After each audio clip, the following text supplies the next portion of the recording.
দেখেন, সহিহ মুসলিমের হাদিসে নবী করিম সাল্লাল্লাহু আলাইহি ওয়াসাল্লাম বলেছেন যে তোমরা যখন নামাজের জন্য যাবা, জামাতে নামাজ ধরার জন্য মসজিদের দিকে যাবা, ফামশু আলাইকুম বিসাকিনা, তখন এমনভাবে হাঁটবা যে তুমি সভ্য শান্ত শিষ্টভাবে যাবা, ধীরে ধীরে যাবা, খুব রবের সাথে যাবা, ঠান্ডা মাথায় যাবা। আমরা কি করি? দৌড়াইতে থাকি। বিশেষ করে ইমাম সাহেব যদি রুকুতে যায় তো তার কোনো কথাই নেই। রুকুতে গেলে তখন কি হয়? ইঁদুর দৌড় দেই আমরা। এই ইঁদুর দৌড়টা কেন দেই? এই দৌড় দেখলে বাহ্যিকভাবে মনে হয় সুবহানাল্লাহ, আল্লাহর ইবাদতের জন্য কত পাগল পড়া লোকটা দৌড় দিছে আল্লাহর রহমতের দিকে, সুবহানাল্লাহ। আসলে এর একটা ভিন্ন দিকও হতে পারে, দিনের প্রতি কারোর আগ্রহ। বেশিরভাগ ক্ষেত্রে এই দৌড়টা হলো যে ওই রাকাতটা ধরতে না পারলে বেজাল আবার পড়া লাগে, এই জন্য রুকুতে ধরতে পারলে বেঁচে গেলাম। এটা অনেক মানুষের মধ্যে থাকার সম্ভাবনা আছে না নাই? অতএব এটা ভালো জিনিস না। নবী করিম সাল্লাল্লাহু আলাইহি ওয়াসাল্লাম বলেছেন, ফামা আদরাকতুম ফাসাল্লু ওয়া মা ফাতাকুম ফাতিম্মু, তুমি আস্তে আস্তে হেঁটে হেঁটে মসজিদে যাও, নামাজের দিকে যাও, এরপরে যে কয় রাকাত পড়বা সেই রাকাত পড়বা, যেগুলো ছুটে যাবে সেগুলো কাজা করবা। কিন্তু তাড়াহুড়া, ভাই তাড়াহুড়া করলে কি সমস্যা? অনেক সমস্যা হতে, একটা হলো অ্যাক্সিডেন্ট করতে পারেন, আপনি পড়ে যেতে পারেন, বিপদ হতে পারে। আরেকটা হলো তাড়াহুড়া করে গিয়ে হাঁপাইতে হাঁপাইতে নামাজে দাঁড়ালে মনোযোগ হবে না। শ্বশুরবাড়ি যাওয়ার সময় কি করুন, কিরকম যান? বিশেষ করে প্রথম প্রথম বিয়ের পর নতুন নতুন যখন যান, কেমনে যান? যেমনে আসেন না আসেন, আশেপাশে সেলেন টেলন থাকলে যায়া আয়নাতে ভালো করে দেখা সব ফিটপাট ফিটপাট আছে কিনা, এরপরে সাহেবের মতো আস্তে আস্তে টনটনায় যান, তাই না? তো এগুলো তো খুব ভালো বোঝেন। আজ পর্যন্ত কোনো জামাই দেখছেন যে শ্বশুরবাড়িতে দৌড়াইতে দৌড়াইতে এসে হাঁপাইতে হাঁপাইতে যায় হাজির হয়েছিলেন? দেখছেন কেউ? তো সেগুলো তো ভালো বোঝেন সেখানে। আচ্ছা, শ্বশুরবাড়ি বাদ দেন, আপনার এমপি সাহেবের সাথে আপনি এটা সাক্ষাতের সুযোগ পাইছেন, একটা চান্স পাইছেন একজন মন্ত্রীর সাথে সাক্ষাতের, আপনি আসতে একটু দেরি হয়ে গেছে, এই জন্য দিচ্ছেন দৌড়, দৌড়ায় ডাইরেক্ট যায় হাঁপাইতে হাঁপাইতে সালাম দিচ্ছেন। এভাবে করবেন আপনি? আগে হাঁপায় টাপায় থাকলেও তো সেটা দূর করে তারপর ঢুকবেন, ঠিক না? ঠিক। তো আহকামুল হাকিমিন, আল্লাহ রাব্বুল আলামিনের সামনে দাঁড়াবেন আপনি, সেখানে আপনার কত বেশি দৃঢ়স্থিরতা, সেখানে কত বেশি নম্রতা ভদ্রতার প্রকাশ হয়, সেভাবে হাঁটা উচিত। বিধায় এভাবে তাড়াহুড়া করা উচিত। আমাদের দেশে মানুষ মরার পর লাশ কাঁধে করে নেওয়ার সময় কালিমায়ে শাহাদাত পাঠ করে, এর বিধান কি? দেখুন, মৃত মানুষের লাশ কাঁধে করে নেওয়ার সময় সাহাবা একরাম রিদওয়ানুল্লাহি আজমাইন তারা খুব গম্ভীরভাবে নীরব থাকতেন এবং চিন্তা ভাবনা করতেন যে আমাকেও এই সময় এরকম একসময় আমাকেও এরকম কাঁধে করে নিয়ে যাওয়া হবে এবং এভাবেই মানুষের জীবনের পরিসমাপ্তি হবে। তারা খুব গুরুগম্ভীরভাবে চিন্তা করতেন, ভাবতেন, ভাবনার জগতে ডুবে পড়তেন, অন্য কিছু করতেন না। লাশ কাঁধে নিয়ে যাওয়ার সময় 40 কদম 10 কদম পরপর আপনার অবস্থান পরিবর্তন করা, খাটের কোণা পরিবর্তন করা, কাঁধ পরিবর্তন করা, তারপরে এই জাতীয় অনেক দোয়া পড়ার কথা আছে।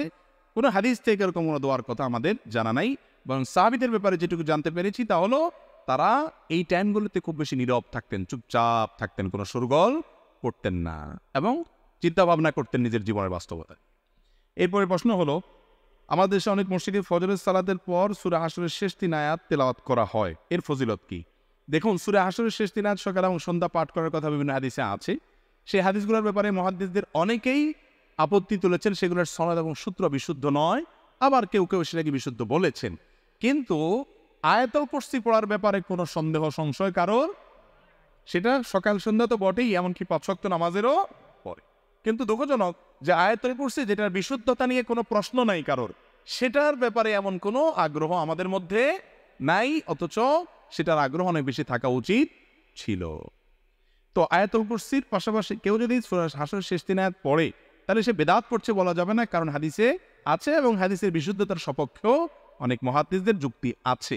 কিন্তু আপনি যদি সনদের শক্তিশালী হওয়ার দিক বলেন, তাহলে আয়াতুল কুরসির চাইতে সন্দেহাতীতভাবে অনেক বেশি শক্তিশালী সূত্রে বিশুদ্ধভাবে প্রমাণিত আপনার সূরা হাশরের শেষ 3 আয়াতের চাইতে কোনটা? আয়াতুল কুরসি। কিন্তু আয়াতুল কুরসি পড়ার তেমন কোনো তোড়জোড় নাই, এটা আমাদের অভ্যাস গড়ে তোলা উচিত। আর ইমাম সাহেবরা সূরা হাশরের শেষ 3 আয়াত পড়ে মুসল্লিদেরকে নিয়ে পড়ায় সারা জীবন, 10 বছর 15 বছর 20 বছর ইমাম সাহেব একজন যে আরেকজন আসে, একই কাজ চলতে থাকে। আমি অনেক সময় জিজ্ঞেস করি, যদি এটা সাবেত হয় তাহলে সে সাবেত হয়তো নিজে নিজে পড়াটা ইমাম সাহেব কেন পড়াই দেন? নবী করিম সাল্লাল্লাহু আলাইহি ওয়াসাল্লাম তো সাহাবীদেরকে পড়াই দেন না, আপনি কেন পড়াই দেন? আমল তো হবে নবী সাল্লাল্লাহু আলাইহি ওয়াসাল্লাম নিয়ম অনুযায়ী। তো বলে যে শিখানোর জন্য পড়াই, তো শিখানো কয় বছর ধরে শিখান? এটা কোনো যুক্তি আছে? অতএব ইমাম সাহেবরা সুন্নাহ সম্মত বিষয়গুলো মুসল্লিদেরকে তালকিন করাবেন এবং মুখস্থ করতে উদ্বুদ্ধ করবেন। সারা জীবন মুখে মুখে ধরে ধরে একটা পড়ে দিবেন, এটা সঠিক না।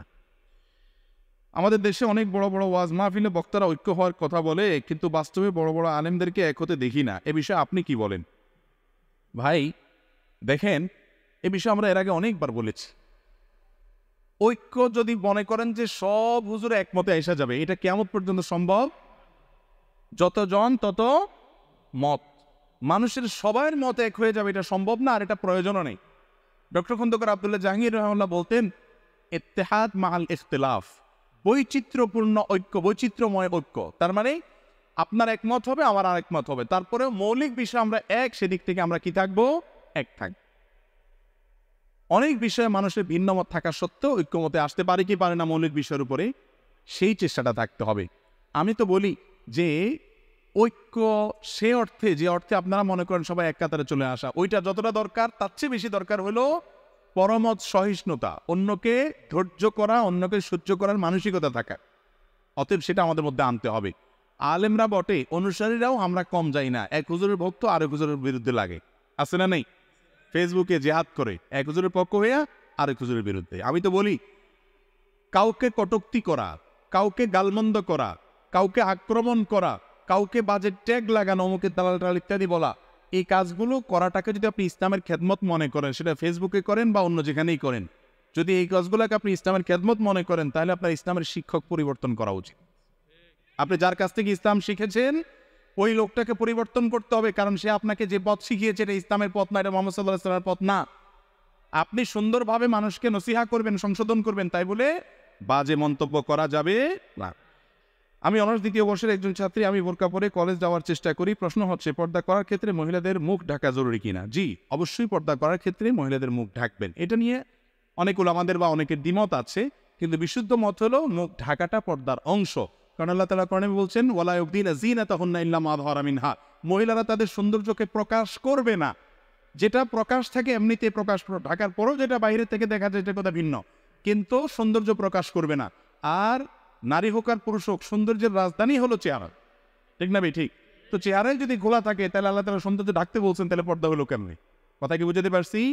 তবে হ্যাঁ, আপনার মুখ নেকাব দিয়ে না বেঁধে কেউ যদি ওড়নাকে লম্বা করে টেনে দেয়, আল্লাহ বলেছেন ইউদরিনা আলাইহিন্না মিন জালাবিবিহিন্না, মহিলারা তাদের মাথার উপরে কাপড়কে টেনে দিবে।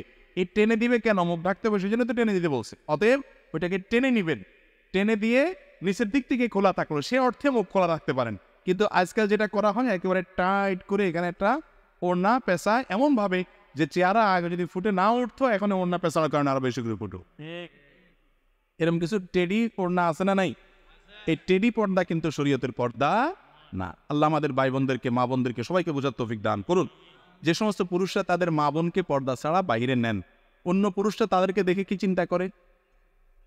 আপনি অন্য মহিলাদেরকে দেখে যে চিন্তা, বুঝেন নাই কথা? আপনি কি চিন্তা করেন নিজেরটা তো নিজে জানেন। এবার বুঝেন, আপনার বউ, আপনার মেয়ে, আপনার বোন, আপনার মা বাইরে গেলে মানুষ কি চিন্তা করে।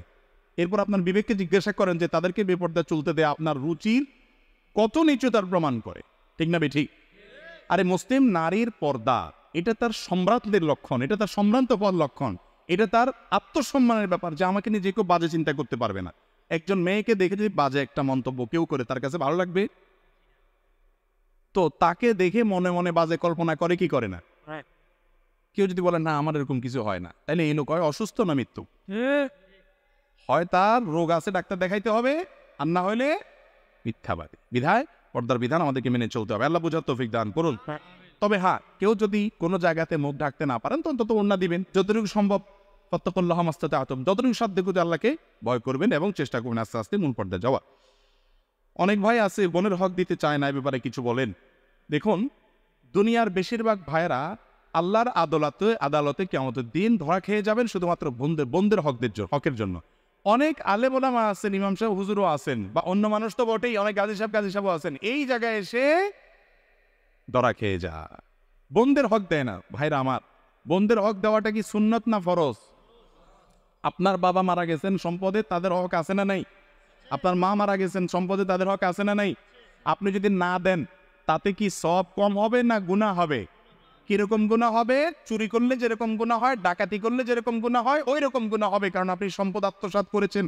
বরং অন্যের সম্পদ চুরি ডাকাতি করা যেরকম অপরাধ, নিজের মায়ের পেটের বোন, রক্তের সম্পর্ক, আত্মীয়, তার হক নষ্ট করা তার চাইতে ডেঞ্জারাস অপরাধ। ঠিক তো বলতেছেন? এখানে যারা মুরব্বীরা আছেন বা ভাইরা আছেন, বাপ মা মারা গেছেন, বোনকে পুরোপুরি হক বুঝাই দিচ্ছেন, এরকম কিছু মায়ের পুত বাপের পুত থাকলে হাত তোলেন তো দেখি। আল্লাহর এরকম বান্দা দেখান তো দেখি, যে হিসাব করে পুরোটা দিয়ে দিচ্ছেন সব। 2-4টা হাত উঠছে। ভাইরে কেন বলতেছে আমি বলি, বেশিরভাগ ক্ষেত্রে আমরা মাসালা ঘুরায় গাড়ায় খাই ফেলাই। বুঝতে পারছেন?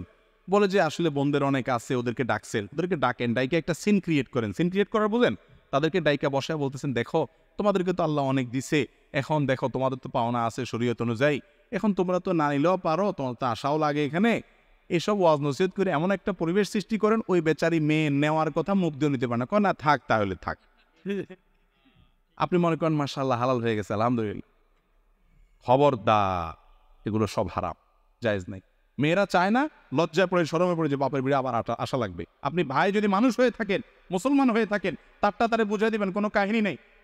এরপরে বোন হিসাবে সারা জীবনই আপনার বাড়িতে আসার তার অধিকার আছে, সেটা করতে হবে। আল্লাহ আমাদের বোঝার তৌফিক দান করুন। আমাদের দেশে মদের বৈধতা দেওয়া হচ্ছে, এ ব্যাপারে কিছু বলুন।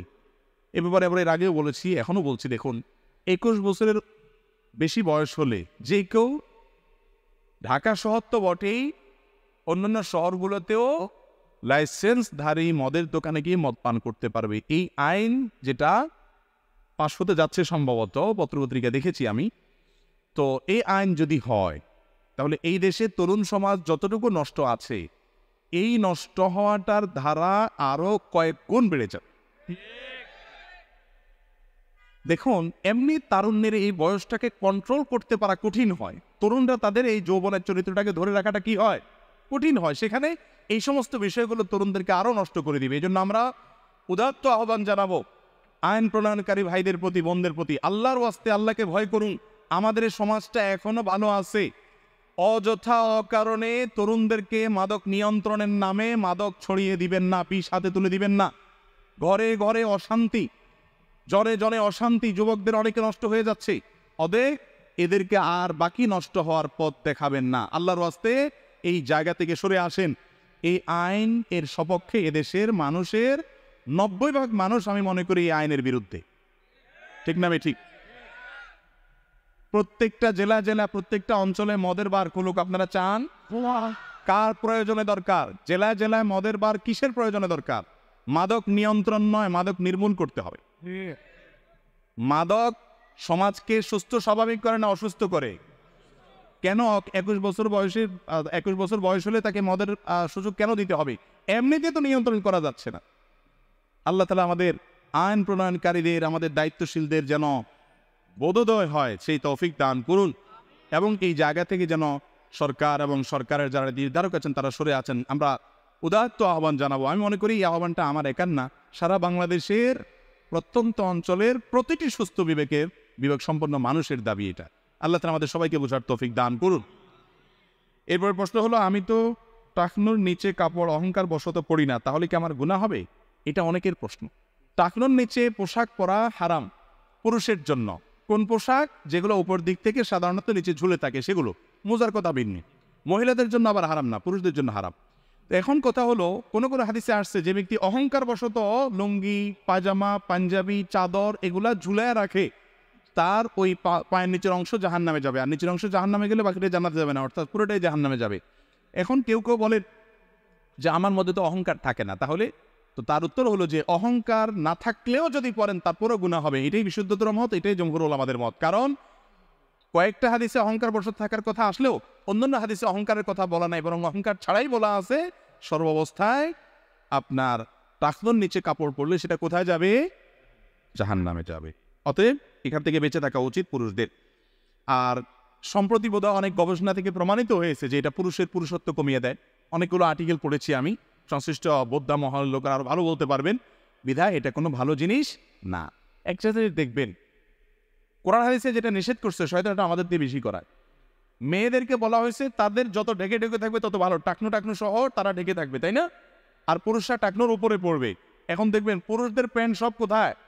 টাকনুর নিচে, আর মহিলাদের গুলা মানে কোরআন হাদিস যা বলা আছে তার হুবহু কি করতে হবে, উল্টাটা করতে হবে। বুঝাই গেছে এই সভ্যতা এই সংস্কৃতি বিনির্মাণের পিছনে সবচেয়ে বড় অবদান ইবলিসের। ইবলিস আমাদের সমাজটাকে সেভাবে গড়ে তোলার চেষ্টা করছে। আল্লাহ তাআলা আমাদেরকে বুঝার তৌফিক দান করুন।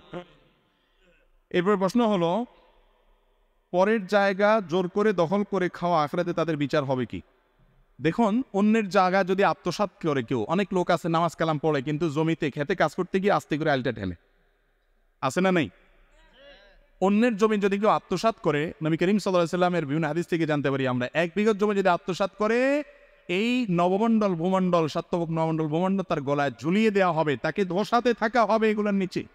অত্যন্ত ভয়াবহ বার্তা আসছে ভাই। আল্লাহ তাআলা আমাদের কি বুঝার তৌফিক দান করুন। জমিন যাদের জন্য আত্মসাৎ করেন, এরা কি আপনার আমার সাথে এগুলাকে কেউ আমরা নিয়ে যেতে পারবো? যাদের জন্য করছি তারা কি এগুলার দায়িত্ব নেবে কিয়ামতের দিন?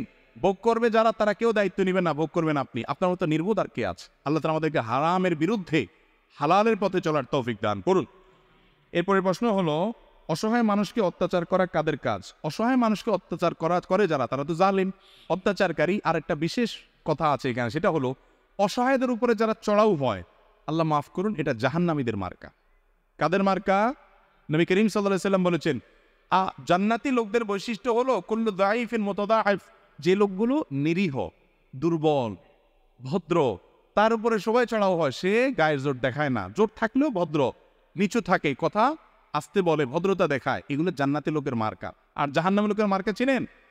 উতুল্লিন জাওয়াজ, মুস্তাকবির, অহংকারী, দম্ভ ভরে চলে, মানুষকে দমায় রাখে, কাউকে পাত্তা দেয় না, মানুষ মনে করে না, হ্যাঁ, গোয়ার কিসিমের, তেড়া কিসিমের, এই স্বভাবগুলো জাহান্নামী লোকের। আল্লাহ তাআলা আমাদেরকে জান্নাতে লোকের মার্কা এবং বৈশিষ্ট্য অর্জন করার তৌফিক দান করুন।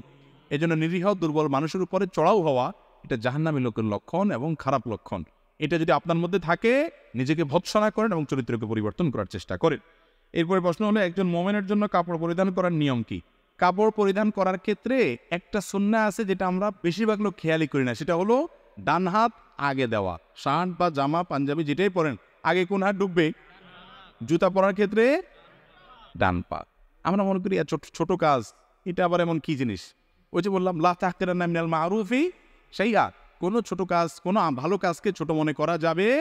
কিয়ামতের ময়দানে যখন দেখবেন একটা ছোট আমলের জন্য ধরা খাই গেছেন, তখন বুঝবেন এটার মূল্য কত বেশি। বিধায় জামা কাপড়ের সময়, পড়ার সময় এই সুন্নাহটা করবেন। আরেকটা হলো বিসমিল্লাহ বলবেন, বিসমিল্লাহ বলে ডান হাত দিয়ে শুরু করবেন। এবং আরেকটা দোয়াও আছে, হ্যাঁ, সেই দোয়া পড়বেন। বিশেষ করে নতুন জামা পরার একটা দোয়া আছে, সাধারণ জামা পরার একটা দোয়া আছে, আলহামদুলিল্লাহিল্লাযী কাসানি হাযা মিন গায়রি হাওলিন মিন্নি ওয়ালা কুওয়া। আল্লাহর প্রশংসা করছি যিনি এই পোশাক আমাকে পরার তৌফিক দিয়েছেন, আমার কোনো সক্ষমতা ছাড়া, আমার কোনো নিজস্ব কোনো আপনার সামর্থ্য ছাড়াই আল্লাহ তাআলা আমাকে তৌফিক দিয়েছেন। সামর্থ্য ছাড়া বলতে আমি আমার যতই পাওয়ার থাকুক, আল্লাহ তৌফিকটা দিলে হতো না, আল্লাহ তৌফিক দিয়েছেন, সেজন্য আল্লাহ শুকরিয়া আদায় করা। আরও দোয়া আছে। এরপরে প্রশ্ন হলো, হিন্দু লোকের সাথে ব্যবসা করা যাবে কিনা? হিন্দু লোকের কাছ থেকে সাহায্য নেওয়া যাবে কিনা? দুইটার উত্তর হলো হাবাচক, অর্থাৎ হিন্দু লোকের সাথে ব্যবসাও করা যাবে, তার থেকে সাহায্য নেওয়াও যাবে, তাকে সাহায্য করাও যাবে। আমরা অনেকে মনে করি যে এই জিনিসগুলো বোধহয় অনেক খারাপ জিনিস। না ভাই, যারা অন্যান্য ধর্মাবলম্বী তাদের সাথে আমাদের লেনদেন, কেনাবেচা, হাওলাত দেওয়া, হাওলাত নেওয়া, সদাচরণ করা, এগুলো নিষিদ্ধ তো নয়। বরং আল্লাহ বলেছেন, লা ইয়ানহাকুমুল্লাহু আনিল্লাযীনা লাম ইউকাতিলুকুম ফিদ-দীন ওয়া লাম ইউখরিজুকুম মিন দিয়ারিকুম আন তাবাররুহুম ওয়া তুকসিতু ইলাইহিম ইন্নাল্লাহা ইউহিব্বুল মুকসিতিন। যে সমস্ত অমুসলিমরা তোমাদেরকে দেশ থেকে বের করে দেয় নাই, তোমাদের উপরে জুলুম চাপায় দেয় নাই, তোমাদের সাথে সহাবস্থান করছে, তোমাদের সাথে পাশাপাশি অবস্থান করছে শান্তিপূর্ণভাবে, তাদের প্রতি তোমরা সদাচরণ করতে আল্লাহ নিষেধ করেন না, বরং আল্লাহ তাআলা সদাচরণকারীকে, ন্যায়নিষ্ঠ আচরণকারীকে আল্লাহ বরং ভালোবাসেন। বিধায় আমাদের নবী করিম সাল্লাল্লাহু আলাইহি ওয়াসাল্লাম অমুসলিমদের থেকে হাওলাত নিয়েছেন, সাহাবীরা তাদের সাথে লেনদেন করেছেন। বিধায় এগুলো কি না নাজায়েজ? না। নাজায়েজ যে বিষয়টি, সেটা হলো আপনি অন্তরের অন্তঃস্থলে ওই ব্যক্তিকে জায়গা দেওয়া যে ব্যক্তি আপনার রবের অস্তিত্বের স্বীকৃতি দেয় না, কিন্তু এজ এ মানুষ তার সাথে সৌহার্দ্যপূর্ণ আচরণ, সুন্দর ব্যবহার এবং সকল কায়কারবার তার সাথে করার সুযোগ, কায়কার বলতে আর্থিক যে কায়কারবার, এগুলো করার সুযোগ আছে। প্রতিবেশী হিসেবে তার খোঁজখবর নেবেন। নবী করিম সাল্লাল্লাহু আলাইহি ওয়াসাল্লামের একজন কাজের লোক ছিল, সম্ভবত ইহুদি। তিনি অসুস্থ হওয়ার পর নবী সাল্লাল্লাহু আলাইহি ওয়াসাল্লাম তাকে দেখতেও গেছে। এখন যদি কোনো ইমাম সাহেব কোনো হিন্দু ড্রাইভার রাখে কোনো হুজুরে, কি করবেন আপনারা বলেন? আমার নবী করিম সাল্লাল্লাহু আলাইহি ওয়াসাল্লাম যে ইসলাম দিয়ে গেছেন, সেখানে ভিন্ন ধর্মাবলম্বীদের সাথে সহাবস্থান, সৌহার্দ্যপূর্ণ অবস্থানের নির্দেশ আছে না নাই? আছে।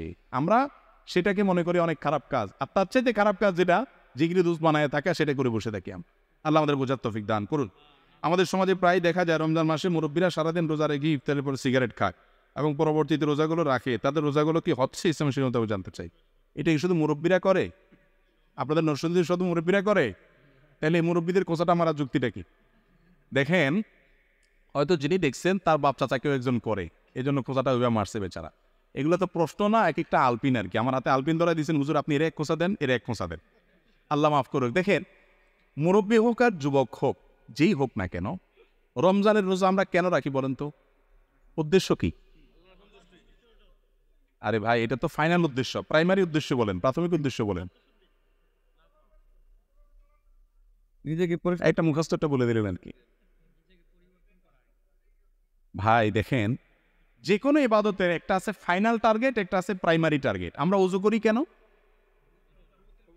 পবিত্রতা অর্জন করি, হয় নামাজ পড়বো, না কোরআন তেলাওয়াত করবো, না তওয়াফ করবো, ঠিক না? এর ফাইনাল টার্গেট হলো আল্লাহর সন্তুষ্টি। তো রমজানের রোজারও একটা প্রাইমারি টার্গেট আছে, একটা ফাইনাল টার্গেট আছে, একটা প্রাথমিক উদ্দেশ্য আছে, একটা চূড়ান্ত লক্ষ্য আছে। রোজার প্রাথমিক লক্ষ্য জানেন না 90-95% রোজাদার। রোজার প্রাথমিক উদ্দেশ্য আল্লাহ কোরআনে বলেছেন, কুতিবা আলাইকুমুস সিয়াম কামা কুতিবা আলাল্লাযিনা মিন ক্বাবলিকুম লাআল্লাকুম তাত্তাকুন। তোমাদের উপরে সিয়াম ফরজ করা হয়েছে, তোমাদের পূর্ববর্তীদের উপরে ফরজ করা হয়েছে যেন তোমরা মুত্তাকি হতে পারো। তাহলে রোজার উদ্দেশ্য কি হওয়া? মুত্তাকি কাকে বলে? যার অন্তরে আল্লাহর ভয়ে, আল্লাহর আদেশের প্রতি আজমত এবং বড়ত্বের কারণে হারাম থেকে বেঁচে থাকার চেতনা যার অন্তরে আছে, এরে বলে কি? মুত্তাকি। রমজানের রোজার উদ্দেশ্যই হলো যাতে করে আমাদের ভিতরে আল্লাহর ভয়ে হারাম ছাড়ার চেতনা তৈরি হয়। কেউ রমজান মাসে রোজা রাখলো, কিন্তু তার ভিতরে আল্লাহর নিষিদ্ধ কাজ না করার যে চেতনা, এটা তার মধ্যে তৈরি হলো না, এটা সে নাথিং মনে করে, হারাম কাজ সে তার আগের মতোই করে। তাহলে এই ব্যক্তির রোজার প্রাথমিক উদ্দেশ্য সফল হলো না। আর প্রাথমিক উদ্দেশ্য যদি কোনো ইবাদতে সফল না হয়, চূড়ান্ত উদ্দেশ্য সফল হবে না। এই জন্য রমজানে রোজা রেখে যদি আপনি বিড়ি সিগারেট খান, খারাপ কাজ করেন, শুধু বিড়ি সিগারেট কেন, অনেক ঘুষখোর আছে, আমি শুনছি যে ড্রয়ার খুলা ওই ঘুষ দাতাকে বলে, ভাই এখানে রেখে দেন, রোজা আছি তো ইফতারের পরে নেব। বুঝতে পারছেন? ড্রয়ার খুলে দেয় অফিসের, বলে ভাই রোজা আছি তো এখানে রাখিয়ে দেন আপনি, আমি ইফতারের পরে ধরবো। এখন রোজা রেখে ধরবো না, তাহলে রোজা নষ্ট হয়ে যাবে, হুজুর বলছেন। বুঝতে পারছেন কথা? তো এই টাইপের তাকওয়া যদি হয়, আপনি দিন ধরে রোজা রাখলেন, সন্ধ্যার পরে আপনি বেলগাঁয়ের দোয়ার মতো আপনি একটার পর একটা ছাড়তে থাকলেন বিড়ি সিগারেট খায়া, ভাইরা আমার, তাহলে আপনার রোজার উদ্দেশ্য হাসিল হয় নাই। অন্তত কমায়া কমায়া আস্তে আস্তে নিজে ভালোর দিকে আসতে হবে। আল্লাহ আমাকে আপনাকে সবাইকে রমজানের রোজার যে উদ্দেশ্য আছে সে উদ্দেশ্য পূরণ করে রোজা রাখার তৌফিক দান করুন। জাযাকুমুল্লাহ খাইর।